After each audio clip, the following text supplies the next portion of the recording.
Hi, I'm Aiden and I'm going to teach you guys how to make my 5-minute guacamole. You'll need to gather your ingredients. You're going to need 1 avocado, salt, cumin, salsa, and lemon juice.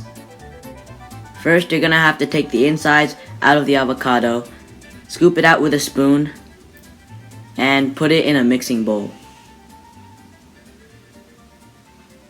With a whisk, you're going to mash the avocados.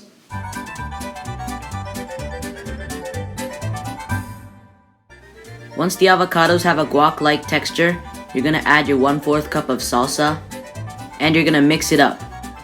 Now add your 1/2 teaspoon of salt and your 1/4 teaspoon of cumin, and mix that up.